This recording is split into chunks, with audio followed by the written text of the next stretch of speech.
How do you get past your partner changing the rules of your relationship? Maybe they quit smoking when you first got together, but then started again 2 years in.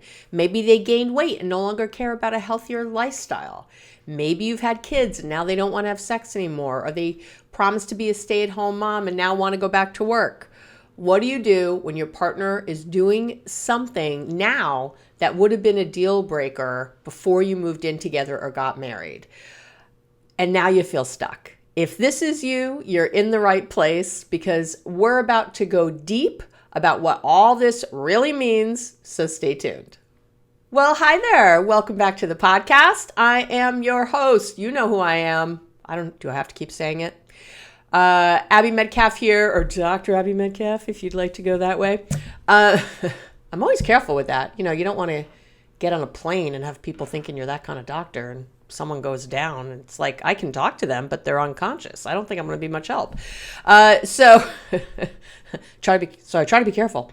I'm laughing out loud because I'm thinking when I used to go visit my mom down in Florida, being the braggy Jewish mother she would tell everybody her, daughter was a doctor. And then, of course, I'd get down there in this retirement village and people would be like pulling up their shirts, showing me a boil on their back or something else, like looking for help. And I'm like, hey, I'm not that kind of doctor. And even if I was, we're not doing that. Anyway, but I digress. So I'm going to do something a little different today. I don't know how it's going to go, but we're getting close to the end of the 5th season. I can't believe it here. I think this is episode 240 or something. I end my seasons in July. And so I take a couple weeks off and I sort of refresh, and then I start the next season. So we're going to be going into season 6 starting in August. Unbelievable. Anyway.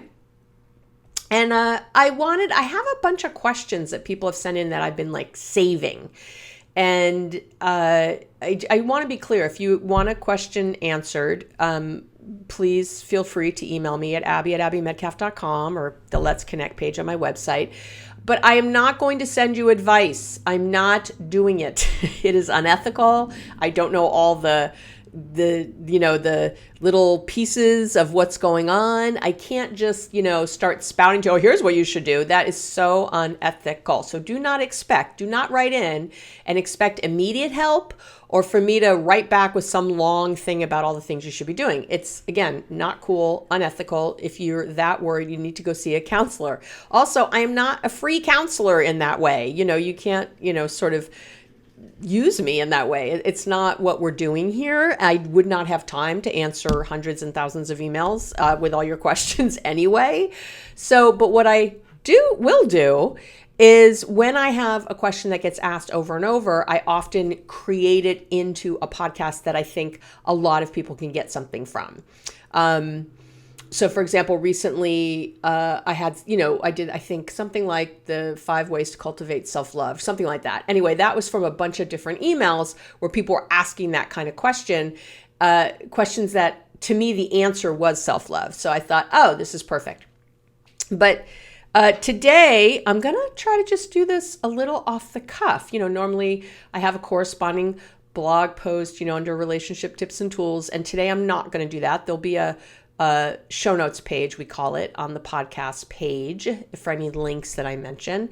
But yeah, I'm not going to write up a whole thing. I'm just going to answer this question the way it is, and I'm going to extrapolate it into other things. So the question that I got sent that really crystallized what a lot of you had sent in went like this. She said, my question is, how do I overlook something that was a deal breaker?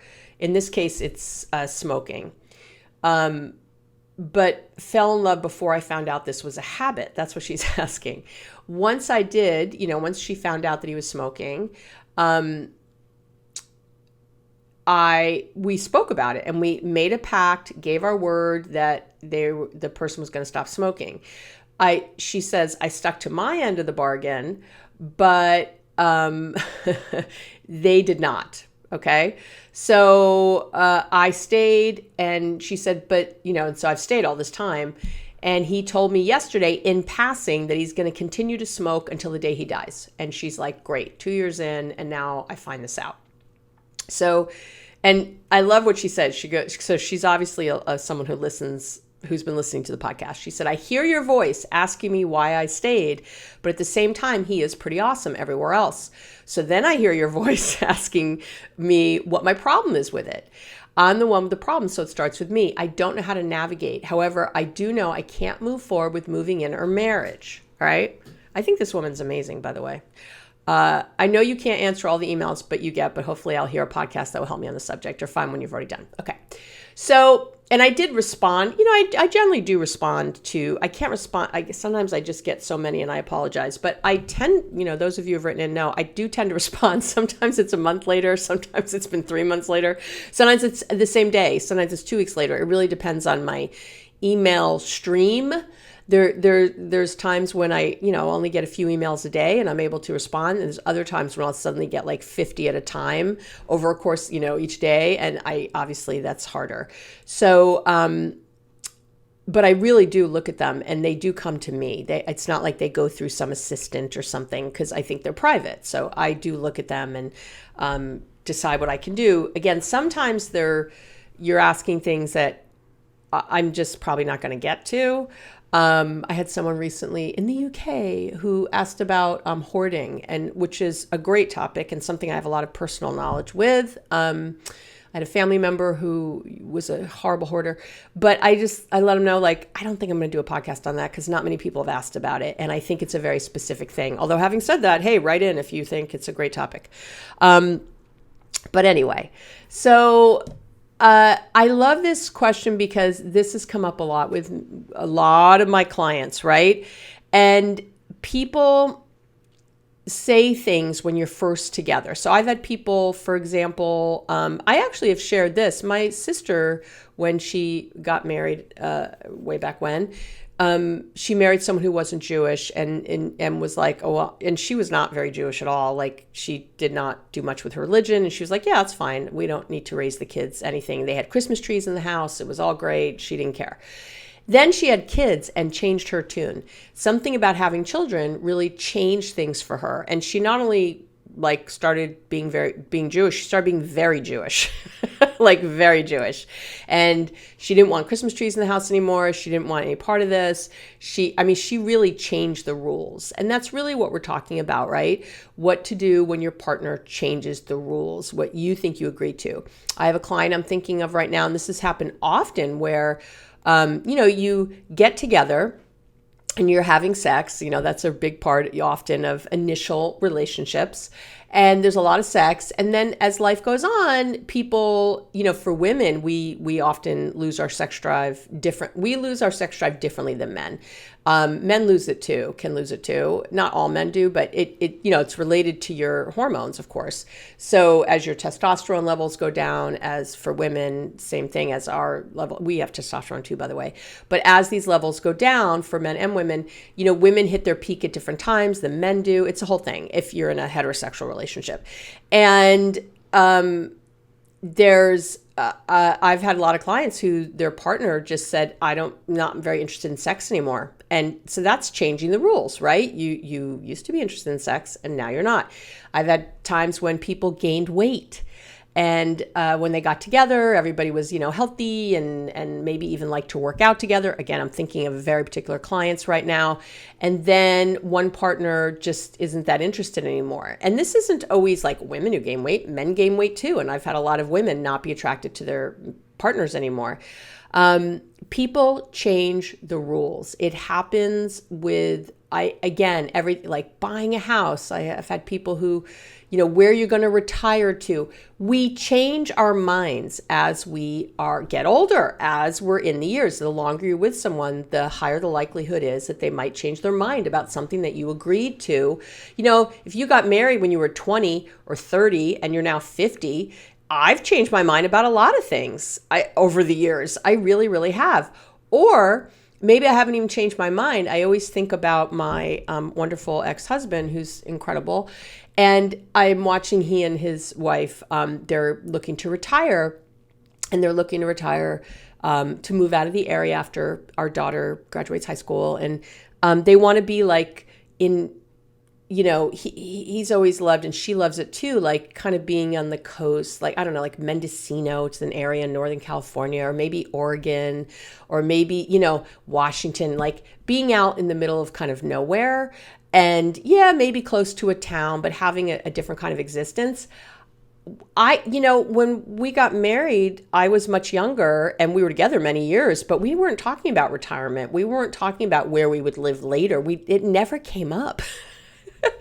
And I always knew he liked, traveling to Mendocino and doing these kind of things that weren't my favorite, but I would go, for a few days. I didn't care. Like, I'd go along, but I was always bored to tears. We'd get there. I'd walk through the town. That was it. It was one street. And I'm like, now what? I'm a city girl. Like, it just isn't my thing. And so it might have seemed like I had changed the rules later, or like he had, if we had stayed married and gotten to the point where we were looking, like right now, like, where are we going to retire? I would have been like, I don't want to go anywhere where you want to go. I mean, it would have been a problem eventually. So it's so funny, like these things just come up. But again, you might have committed to something. I had someone recently who had committed that she was going to go back to work. They had, they were both kind of high-powered professionals, she and her husband. And she said, it was always the deal. Yeah, she was going to take a few months off, 3 months off, like 12 weeks, and then go right back to work. And she loved her career. She was, very bright, very smart, very successful. But once she had this little baby in her arms, she didn't want to anymore. She didn't want to go back. And he was furious. It's actually how they came to couples therapy. He just was like, what are you talking about? We agreed to this. This is something that we agreed to together. And now you're changing the rules. And now I'm really invested and we have a kid together and what the hell? And this happens, people. It's gonna happen. If it's never happened to you, it's shocking to me. The thing though that happens is that people focus on the wrong thing. They're focusing often on the issue, like, well, you said you weren't going to vape anymore and now you're vaping. And so you have to stop, and that's not really the problem. The problem is this feeling that there's been a betrayal of trust. And that's what you have to get to first, okay? Because everything is figure outable. Everything is work outable. Of course it is. But you have to figure out if you still trust this person. That's what you really need to figure out to move forward. And why is this particular thing so important? Like, so this couple, for example, where she decided not to go back to work, and they're fine, by the way, now, but we did a lot of work with him around, what does that mean to you? Like, what is it that meant that, is it just the money? They had tons of money. Like, what, granted they needed to shift their lifestyle a little, right? They did, but they were like double income, no kids for a long time, making good money, but he just had this idea that what it came down to, he wanted to retire at 50, and they had this whole plan for how to do that with the money. Now with the kids thrown in, that wasn't going to happen. And he was feeling this loss of his future and this thing that he thought that they had agreed to. So, we had to get to that. He also, again, yes, felt like he couldn't trust her. What else is she going to change her mind on? She says she loves me. She's not going to love me anymore. Like, she says she would never cheat. Would she cheat? Like, where does it end? And that's really what you're dealing with on so many levels. And so the answer is, of these kinds of issues are twofold. One is you need to look at the trust, and we're going to talk about that right now and for a minute. And then the second thing, which this person who wrote in was doing so well, is you have to decide what your boundaries are around this thing. What are your boundaries going to be? What's it going to be? I have another person I'm working with, I'm thinking of right now, who is has gotten sober, and she and her husband were both big drinkers, and now she's sober. And what does that mean? He's still drinking, I would say problematically from what she's describing. We don't call people alcoholics anymore, do that kind of thing. We don't need to. But clearly there's a big problem that he can't give it up. And, she's really like, what are we going to do here? How is this going to work out? So let's talk about the trust first, and then we'll talk about the boundaries. And I'm going to make myself a little note so I remember to come back to the boundaries, because I'm old and I'll forget crap. So, because again, usually I have tons more notes, and I'm just going to do this right here, right now with you.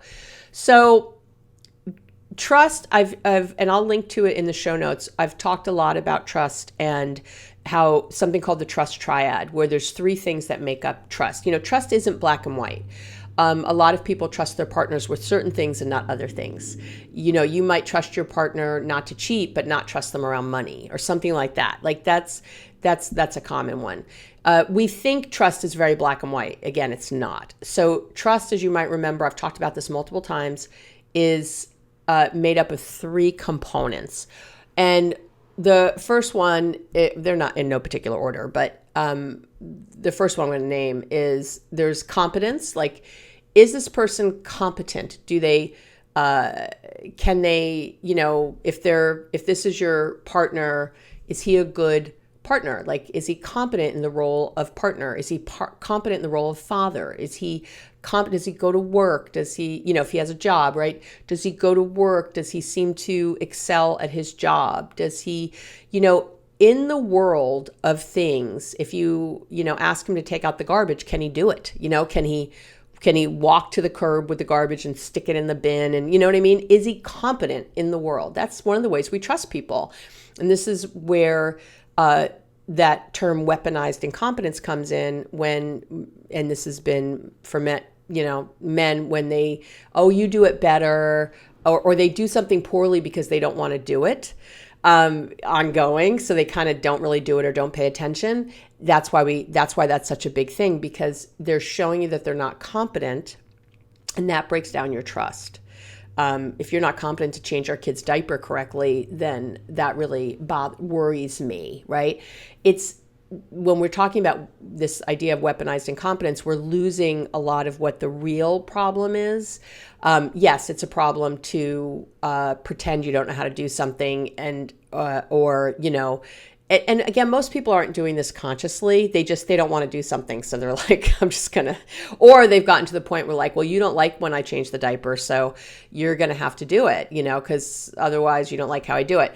But there's this idea of like, wow, it's our child. You can't really sit and just take a minute and focus on how to put the diaper on correctly so that they don't, have a blowout or, pee on themselves or whatever. It's because it's breaking down trust with our partners. That's why that's such a big deal. The second piece of the triad is integrity, which is basically honesty. Do you believe your partner? Do they, the trust triad works everywhere. I'm talking about partnerships. I'm talking about love relationships, but this could be your sister. This could be your boss. This could be a coworker, your best friend. It's anybody, but we're going to stick to partners here. So, do they have integrity? Are they honest about things? Do they tell me? And this is where it's a problem if you don't tell your partner how you really feel. If you're always saying everything's fine, even though they can tell it's not, what happens is when you do say something is, fine and it's not, when you say something, I'm sorry, that is true, like I love you, oh, you look beautiful, oh, you look so handsome in that, your partner's, is this honest? They're not honest when I ask how they feel. How do I know it's honest when they tell me they still find me sexy even though I gained 5 pounds? How do I know they're honest when they tell me that they don't care, that they're not bothered by the fact that I'm not working anymore, whatever. We stop trusting in the honesty department, our partners, and that becomes a huge problem, as you might imagine. We have to be able to, if you say you're going to be somewhere at 5 o'clock, are you there at 5 o'clock? If you're not, and this is bordering competence, integrity, the 2 of them, but you've made a commitment. Do you keep your commitments? When you say you're going to do something, do you do it? So every time you say, I'm going to clean the dishes before I go to bed, or I'm going to get you the receipt for the taxes, or I'm whatever in a partnership, and you don't do it, you are breaking down the integrity of the trust triad of that part of trust. You are breaking down your partner's ability to trust you, to believe when. That's why it's so important. And for ourselves too, to follow through when we commit, or don't commit to something. Don't say you're going to do it if you're not actually going to do it in the time frame you said. And then the third piece is goodwill. Do we believe that in this case our partners have our best interests at heart first? Do we believe, it doesn't have to be first, but have our best interests at heart? Do I believe that you're making decisions thinking of what I need and what I want? And so, for example, when I spoke to this couple where she had decided not to go back to work, we had such a great conversation about this and he was able, to his credit and hers, they were both able to get very real. You can see where the trust had broken down, right? So he's very focused on, and he got very rigid in black and white. Well, you said you're going to do it and you have to do it if you said it. Like, you can't change the rules. He kept saying that. You're changing the rules. It's unfair. And I will say to make a unilateral change of rules is unfair in the relationship, whether that's that we're not going to have sex anymore, whether that's that I'm going to start smoking, whether that's that I'm not going to go back to work. It is unfair on some level to make a unilateral change. Of course it is, without talking to your partner about it. We get so afraid because we don't want what the answer is going to be and we want to do what we want to do. So we don't talk about it, not realizing that we could really have such a great discussion. And one of the things I've mentioned here before, I'm going to mention again, is that when you have discussions with your partner, with your boss, with a coworker, with your friend, with your mother, with anyone, stop having a discussion on a line.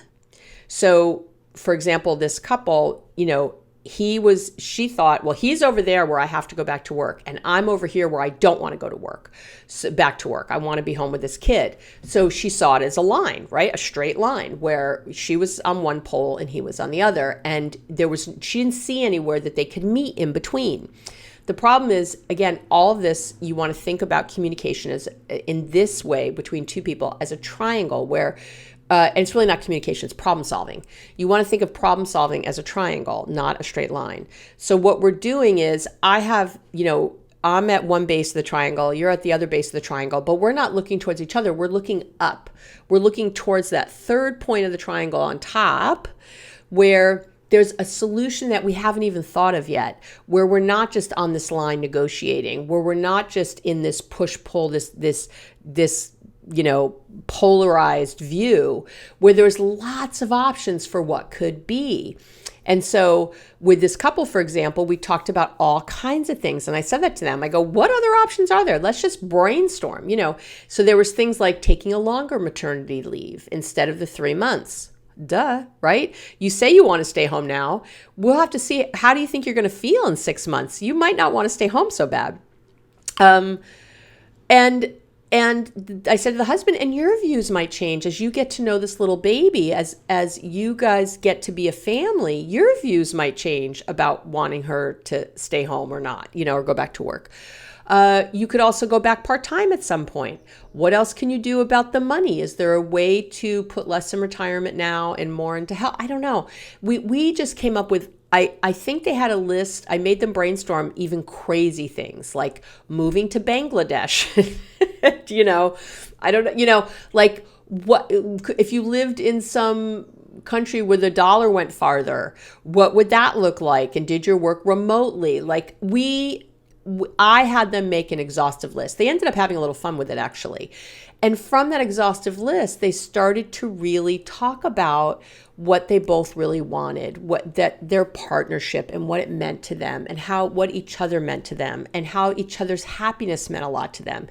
And the wife in this scenario, the wife and mom in this scenario, started to really see the way that she was hurting her husband and started to think differently about it. Like, oh, I don't want to hurt him. I love him so much, and this is really hurting him. I can't just decide that there's nothing more important than what I want and what I think is best for our kid. Yes, that's very important. It has to be on top. And that's what they started talking about. She said to him, what do you think is best for our child now, as opposed to what's best for either of us? These dreams we had, yes, but this is now a kid who didn't ask to be born, who we want to put first. That is not something that they had ever discussed before, really, in those kind of frank terms. I think, again, people assume we make a lot of assumptions with our well, of course you'd put your kids first. Of course you would. I know lots of people don't put their kids first. They just don't. It's not how they were raised. They weren't raised in a home where kids were first. It's just not what they've ever intended. And so they hadn't really thought it through. They're not evil people. They're not bad. They just have different preferences. And so that's what you want to speak about. That's where you want to go. That's where the beautiful conversations are. It sounds like from this original email that we're doing where this person started to smoke again in the relationship and says, I'm going to do it till I die. Really, to me, it's more about empathy and feeling out of control in the relationship. And that's the conversations I don't know that they've had yet. I would love for this woman who wrote in to maybe, I know she said they've talked, but how much? Have they just talked to problem solve, or have they talked about the feelings? So maybe she could ask her partner, like, what things do I do where you feel really out of control? I want to know, like, I've made decisions and you feel like you have no say in it and it's just the way it is. Tell me more about when you say you're going to, smoke till the day you die. What is that? Is that a fuck you to me? Is that just something you want? Are you mad at me that I've asked you to stop? Do you feel like it's too much? Talk to me about it. Let me hear it, and don't be afraid of the answers, because they might be answers you don't want. Do you feel like I have a double standard? Do you feel like there's things that I say I'm not going to change? And even though we agreed, and now I'm asking, that's my guess about what this is about, that he's like, hey, and beyond, and this is how you really start to understand, does this other person have your best interests at heart? Because that's what's for this particular one, there's the integrity piece, the honesty piece. He said he would quit and he didn't, or he came back to it. And then beyond that, there's this goodwill piece, which is so important. And so you want to focus on those pieces. Where else, she says, well, really everything else is kind of great. He's pretty awesome everywhere else. What does that mean? And what's most important to you? What is a deal breaker now? What does it mean? How could the vaping or smoking not matter? Maybe it has to matter. I don't know. And then after that, those kind of deeper conversations where it's not about being hurt or angry or feeling rejected or abandoned, which, trust me, is all the feelings this person's feeling right now. She feels abandoned. You're choosing smoking or vaping over me. You're choosing something over me. That's how it feels. And you're choosing this baby, this couple I'm talking about, the man actually said it. He goes, you're choosing this child over me. And they'd been together quite a while before they had kids and decided to have children. And, he just felt like abandoned by her, that suddenly he wasn't the priority anymore, which is kind of true when you have kids, but it was a shock to the system for him to come it this way. And they again had some very rich, deep conversations when they got past the anger and got to the hurt, got to feeling abandoned, got to feeling rejected, and what that meant, and how they could overcome that together, how they could reassure one another that they were each other's highest priority. And then you got your boundaries. So once you've gotten through that piece, I want you to really think about, what are my boundaries related to this? What is the thing that I have to know, that I have to have for myself? And this client said, well, I'm not moving in and I'm not getting married if this is the case. So that's fine. Are you okay then? Again, I don't want it to be a threat though. So when we get into those things with our boundaries, just make sure it's not a threat. That's all. Just make sure it's you feeling like, I love and adore this person. Here's what I want the thinking to be. We're going to call her Jane, and the guy, her partner who smokes, we're going to call him Jim. Okay. So I want Jane to think, I love you so much that, and the vaping and the smoking, for whatever reason, and she's allowed to have them, it just bothers me to my core. Maybe she's even allergic to it. I don't know. Maybe she wants to have kids and doesn't want them around it. I don't know. Or has kids and doesn't want them around it. Whatever it is, it's okay to say, I don't want to hate you later, I don't want to move in together, and because this thing is a sticking point. I don't know why. Maybe it won't be forever, but it is right now.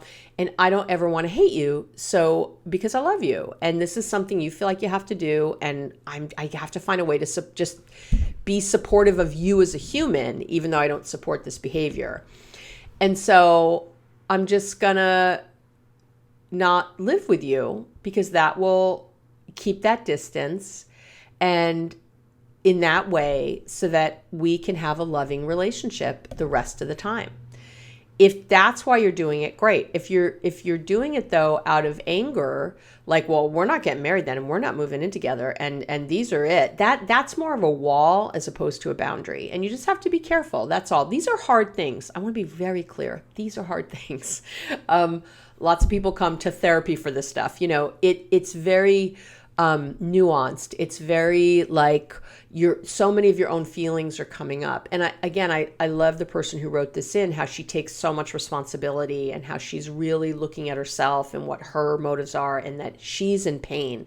What I always say, the one of the most pain needs to change first. And she's very clear about that. Like, this is about me, not him. This is about what I need to do for myself. And I will also say you have to make sure that you're not staying in a relationship because you've been in it so long, or because you are worried that's scarcity, or because you're worried that you're not going to find anyone else. That's scarcity. You really have to think, these are the top things I need. And am I getting those? And then you have to look at whatever the other stuff is, the other decisions they've made, and decide, can I live with that? And not just live, can I, because then you're probably going to get passive aggressive or annoyed or anything, but can I even embrace this thing? Can I pull this in and make it a we thing, not a them thing? That's the key. That's the meat of it. That's where you want to go. But when you're focused just on, I say don't smoke and you're smoking, I say you have to, go back to work and you're not, I say, we need to buy a house and you don't want to. I say private school and you say public school.